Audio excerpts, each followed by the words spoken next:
Assalamualaikum warahmatullahi wabarakatuh. Alhamdulillah. Alhamdulillah alladzi khalaqal mauta wal hayata liyabluwakum ayyukum ahsanu amala. Alhamdulillah nahmaduhu wa nasta'inuhu wa nastaghfiruh wa na'udzu billahi min syururi anfusina wa sayyiati a'malina. May yahdihillahu fala mudhillalah wa may yudlilhu fala hadiyalah. Asyhadu an la ilaha illallah wahdahu la syarikalah wa asyhadu anna Muhammadan abduhu wa rasuluhu la nabiyya ba'dah. Allahumma salli wa sallim ala abdika wa rasulika Muhammad wa ala alihi wa sahbihi ajma'in. Amma ba'du fa ya ibadallah, usikum wa nafsi bitaqwallah faqad fazal muttaqun. Hadirin sidang Jumat rahimakumullah, saudara-saudaraku kaum muslimin yang saleh dan salihah. Alhamdulillah, alhamdulillah, sampai detik ini kita bagian dari hamba Allah masih diberi kesempatan untuk menikmati aneka ragam fasilitas hidup dan kehidupan. Mudah-mudahan sebagai hamba Allah yang saleh dan salihah, yang baik, kita dapat menggunakan semua fasilitas hidup dan kehidupan itu dengan sebaik-baiknya, memanfaatkannya sesuai dengan peruntukannya dan tidak menyalahgunakannya. Salawat dan salam tidak lupa kita panjatkan kepada junjungan Nabi kita, Nabi besar Muhammad sallallahu alaihi wasallam. Nabi yang telah mengerahkan segala potensi yang ada pada dirinya untuk membangun, memperbaiki, memperindah kehidupan umat manusia, umatnya. Mudah-mudahan kita sebagai pengikut beliau bisa mencontoh, bisa meniru, meneladani kehidupan beliau di masa kini dan di masa yang akan datang insyaallah. Hadirin rahimakumullah, salah satu keistimewaan dari ajaran Islam itu adalah bahwa agama Islam ini sudah mengantisipasi setiap manusia pasti punya masalah. Setiap manusia pasti punya problem, baik dalam bentuk pribadi, kelompok kecil maupun kelompok besar. Untuk itu agama Islam menawarkan beberapa konsep untuk menyelesaikan atau memberikan solusi dalam menghadapi permasalahan dalam kehidupan itu. Apakah itu kehidupan pribadi, umpamanya masalah kesehatan, masalah ekonomi, termasuk juga masalah keimanan dan sebagainya. Semua kita pasti punya persoalan itu. Kalau masalah kesehatan barangkali mungkin di antara kita ada yang sedang penyakit ini, penyakit itu dan sebagainya. Agama Islam memberikan solusi bagaimana cara mengatasi hal itu. Di samping itu juga mungkin ada di antara kita yang punya masalah ibadah. Ya. Agama Islam juga memberikan cara, memberikan solusi bagaimana cara mengatasi masalah peribadahan itu. Kita katakanlah umpamanya sekarang ini semua sudah bisa sholat, tapi problem yang kita hadapi apa? Kita tidak mengerti dengan apa yang kita baca. Agama menganjurkan, kata Allah, ya ayyuhalladzina amanu la taqrabus shalah wa antum sukara hatta ta'lamu ma taqulun. Hai orang yang beriman, janganlah kamu salat dalam keadaan mabuk sampai kamu memahami apa yang kamu ucapkan. Artinya di sini Islam memberikan solusi. Apa yang kita baca dalam salat itu diusahakan, diupayakan supaya dimengerti. Itu salah satu di antara solusinya. Kemudian juga mungkin ada masalah-masalah pribadi, katakanlah masalah hubungan suami istri. Mungkin ada di antara kita saat ini yang sedang tidak berbaikan dengan istrinya, atau tidak berbaikan dengan mertuanya, tidak berbaikan dengan atasan dan sebagainya. Islam memberikan solusi-solusi. Sayangnya hadirin, kita ini sudah mungkin banyak membaca Al-Quran, sudah khatam kita berapa kali membaca Quran, tapi apa isi Al-Quran itu tidak pernah kita pahami dengan sebaik-baiknya. Sampai Al-Fatihah pun kita tidak pernah berusaha untuk memahaminya. Sampai hari ini masih terdengar ada orang yang tidak tahu apa itu ghairil maghdubi alaihim itu artinya apa. Pada setiap sholat dia baca itu. Hanya 7 ayat, tidak tahu. Bagaimana dengan yang lain? Nah, ini problematika. Ini suatu masalah lagi. Ya, kita ingin menjadi hamba Allah yang baik. Kita ingin menjadi hamba Allah yang soleh. Kita ingin menjadi hamba Allah yang bertakwa. Tetapi kita belum sungguh-sungguh untuk menjadi orang yang soleh. Kita belum sungguh-sungguh menjadi hamba Allah yang bertakwa. Akibat dari semuanya itu, permasalahan hidup kita bukannya berkurang, tapi semakin bertambah hari demi hari, minggu demi minggu, tahun demi tahun. Sehingga kalau kita bukukan, kalau kita inventariskan permasalahan hidup kita ini, Masya Allah, luar biasa banyaknya. Semakin hari semakin bertambah. Pada kesempatan baik ini, khatib dalam waktu yang singkat mencoba mengajak hadirin untuk membicarakan suatu masalah yang akhir-akhir ini jumlahnya semakin meningkat, yaitu masalah seringnya terjadi perceraian. Perceraian di kalangan umat Islam. Saya tidak bicarakan agama yang lain. Perceraian yang terjadi di kalangan umat Islam. Dan dari perceraian ini hadirin, kalau kita analisis satu persatu, ternyata bermacam-macam pula penyebabnya, sebab musababnya itu. Yang disayangkan ada di antara perceraian itu diputuskan tidak syar'i sifatnya, tidak memenuhi syarat-syarat agama, masalah sepele, orang dengan seenaknya menceraikan istri. Nauzubillah min zalik. Nah, padahal kalau dia mau merujuk, di Al-Quran itu di samping ada tata cara bagaimana cara menikah yang baik, dan juga ada tata cara bagaimana cara menceraikan istri atau menceraikan suami dan sebagainya. Itu ada petunjuknya. Cobalah hadirin buka surat 65, yaitu surat At-Talaq. Allah Subhanahu wa taala mengingatkan kepada Nabi dan juga kepada umat Islam dimanapun mereka berada. Dalam ayat ini diajarkan, dalam surat ini diajarkan, diberikan petunjuk tata cara, urutan-urutan, proses-proses bagaimana perceraian itu bisa dilaksanakan. Tidak seenaknya begitu. Nah, ini akibat banyak para suami terutama yang tidak mengacuhkan atau mengabaikan petunjuk Tuhan ini, sehingga timbullah kekecewaan-kekecewaan, timbul kerugian-kerugian terutama dari pihak wanita, sehingga berdampak ke sana ke sini. Berdampak kepada istri sendiri juga pada anak-anak dan sebagainya. Sebagai contoh saya bacakan dalam surat At-Talaq ayat 1, Allah berfirman, "Ya ayyuhan nabi, wahai nabi, idza talaqtumun nisa, jika kalian," di sini Allah menggunakan untuk jamak, artinya kalimat ini ditujukan pada nabi, disampaikan kepada umatnya, "Fatalliquhunna li'iddatihinna." Ceraikanlah istrimu itu, salah satu di antara penyebabnya atau salah satu alasan karena masa iddahnya. Apabila pada waktu mereka dapat menghadapi iddahnya. Iddah itu artinya masa di mana masa menstruasi.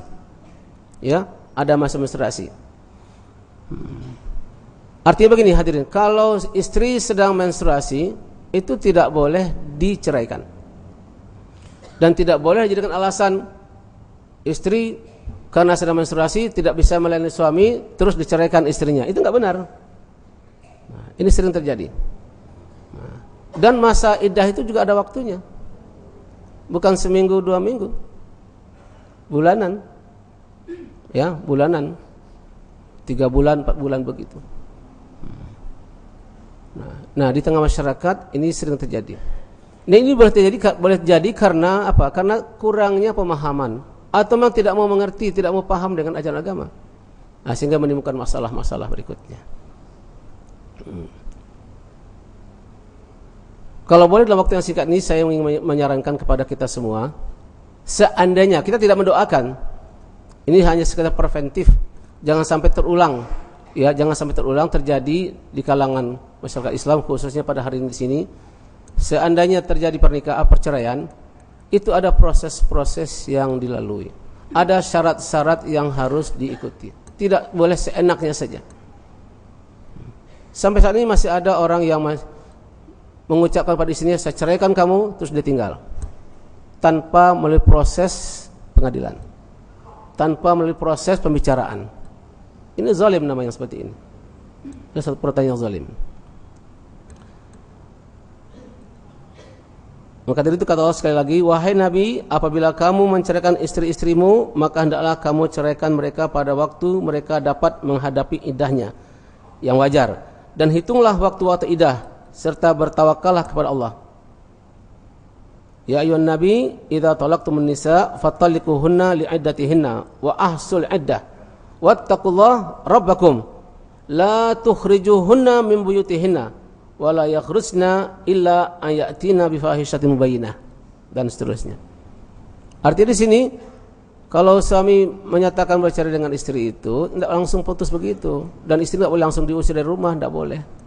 Ya, ada ketentuannya. Ya, ini bagi orang yang bertakwa kepada Allah Subhanahu wa taala.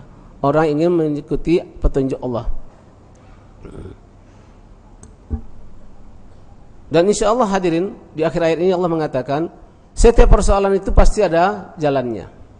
Maka kalau mau cara yang baik, kata Allah, ikutilah petunjuk-petunjuk Allah ini. Ada proses-prosesnya. Katakanlah umpamanya suami istri bertengkar, tidak bisa selesai berdua, ya datangkanlah orang yang adil dari perwakilan seorang wanita dan satu orang dari pihak laki-laki. Suruh mereka berunding. Apakah ini bercerai atau tidak? Itu dan tadi seperti itu. Tidak boleh memutuskan dua begitu saja, tidak boleh. Bahkan yang lebih bagus lagi melalui proses pengadilan. Tapi pengadilan pun hendaknya kita harus bijaksana. Dalam arti kata, kadang-kadang pengadilan ini hadirin, sempat saya mengamati, pernah memutuskan perceraian di mana syarat-syarat syar'i tidak terpenuhi.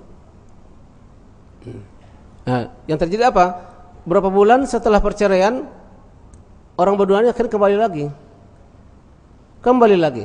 Kenapa? Karena ada hal-hal yang tidak dipertimbangkan oleh hakim. Nah, ini kan jadi masalah baru. Maka dari itu ikutilah petunjuk-petunjuk Allah dalam Al-Quran maupun dalam petunjuk-petunjuk yang ada pada sunnah Nabi SAW. Insya Allah semua lengkap, semuanya ada. Tinggal bagaimana kita mau membaca apa tidak, mau mempelajari apa tidak. Ini masalahnya.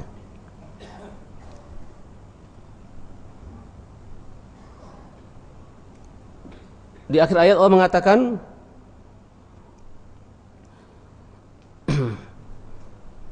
barang siapa melanggar hukum-hukum Allah, maka sungguh dia telah berbuat zalim terhadap dirinya sendiri.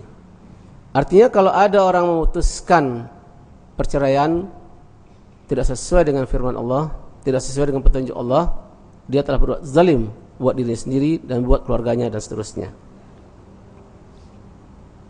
Kamu tidak mengetahui, barangkali setelah itu Allah mengadakan suatu ketentuan yang baru.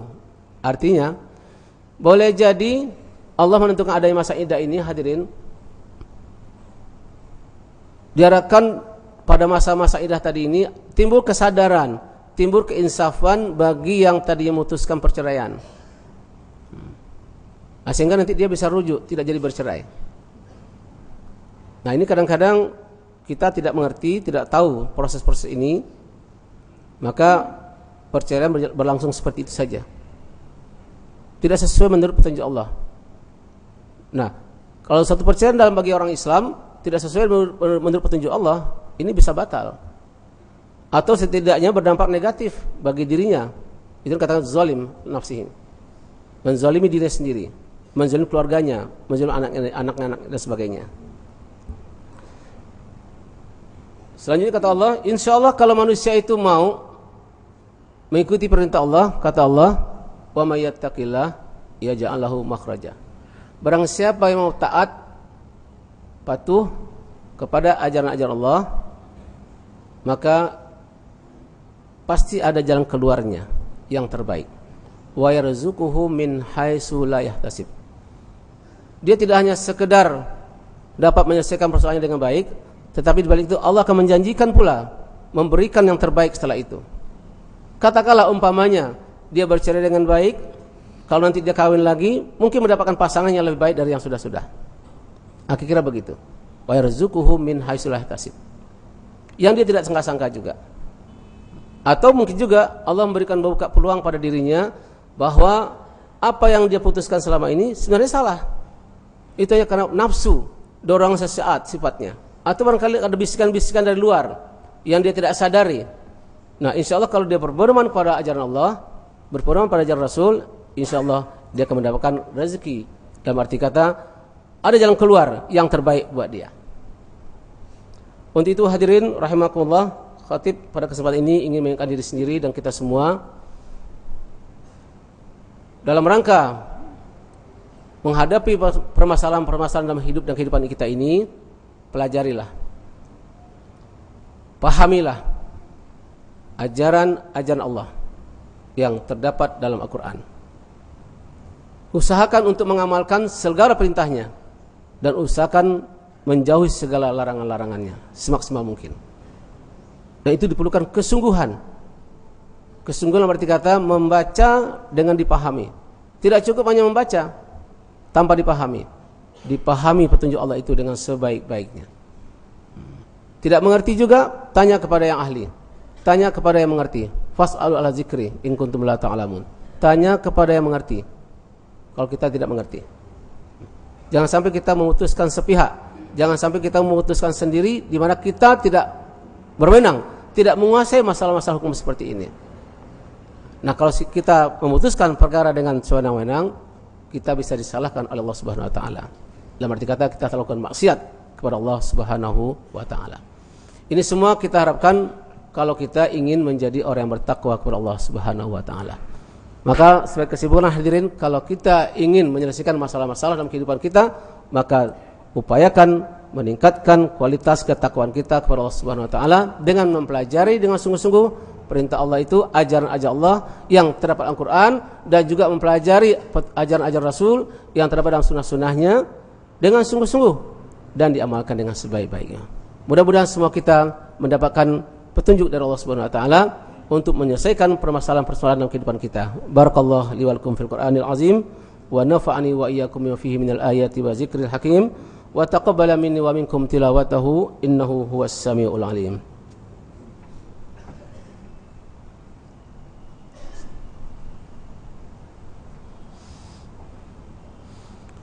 Alhamdulillah alladzi amarna bil akhlaqil karimah wa nahana 'anil kadhibi wal khiyanah. Asyhadu an la ilaha illallah wahdahu la syarikalah wa asyhadu anna Muhammadan abduhu wa rasuluhu la nabiyya ba'da. Allahumma shalli wa sallim ala abdika wa rasulika Muhammad wa ala ali Muhammad kama shallaita ala Ibrahim wa ala ali Ibrahim fil alamin innaka Hamidum Majid. Hadirin rahimakumullah, salah satu unsur di dalam khutbah Jumat yang ditekankan adalah mengajak para jemaah untuk bertakwa kepada Allah Subhanahu wa taala. Biasanya dengan menggunakan kata-kata kalimat ittaqullah, bertakwalah kepada Allah. Tadi di depan sepintas sudah saya sampaikan bahwa bertakwa kepada Allah itu artinya kesediaan untuk menjalankan perintah-perintah Allah dan menjauhi segala larangan-larangannya. Semakin baik, semakin banyak kemampuan kita menjalankan perintah-perintah Allah, semakin banyak usaha kita menjauhi larangan Allah, semakin baik pula kualitas kita di hadapan Allah Subhanahu wa taala. Inilah yang dimaksud dengan inna akramakum indallahi atqakum. Orang yang paling mulia di antara kalian adalah di hadapan Allah orang yang paling berprestasi menjalankan perintah-perintah Allah dan paling berprestasi menjauhi larangan-larangan Allah. Mudah-mudahan hadirin dengan berprestasinya kita menjalankan perintah-perintah Allah dan berprestasi menjauhi larangan Allah, tidak ada persoalan dalam hidup ini yang tidak bisa diatasi dalam hidup dan kehidupan kita, baik kehidupan pribadi, kehidupan masyarakat, berbangsa dan bernegara. Mudah-mudahan Allah memberikan kekuatan kepada kita agar kita mampu lebih meningkatkan kualitas takwa kita kepada Allah Subhanahu wa taala. Akhirnya marilah kita berdoa, mudah-mudahan doa kita diijabah oleh Allah Subhanahu wa taala. Allahumma ighfir lil muslimina wal muslimat wal mu'minina wal mu'minat al ahya'i minhum wal amwat innaka as-sami'un qaribun mujibud da'wat wa ya qadiyal hajat. Ya Allah, ya Tuhan kami, ampunkanlah segala dosa dan kesalahan kami, dosa yang besar maupun yang kecil, dosa yang lama maupun yang baru, yang disengaja maupun yang tidak disengaja, yang masih teringat maupun yang telah terlupakan. Ya Rahman, Ya Rahim, Engkau Maha Pengasih, Maha Penyayang. Curahkan senantiasa kasih dan sayang-Mu pada kami, ya Allah, kepada ayah bunda kami, ya Allah, kepada anak cucu kami, kepada saudara-saudara kami yang beriman dan beramal soleh, baik mereka yang masih ada maupun yang sudah tiada, ya Allah. Ya Allah, ya Tuhan kami, jadikanlah kami ini hamba-Mu yang pandai mensyukuri nikmat. Berilah kami kekuatan, kemampuan dan kemauan, ya Allah, untuk memahami ajaran-Mu dengan sebaik-baiknya, Allah, sebagai upaya kami untuk meningkatkan ketakwaan kami kepadamu, ya Allah.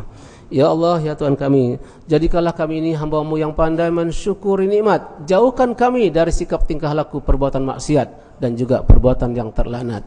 Ya Rahman, Ya Rahim, anugerahi kami, Allah, kesehatan rohani, sehat pula jasmani kami, Allah.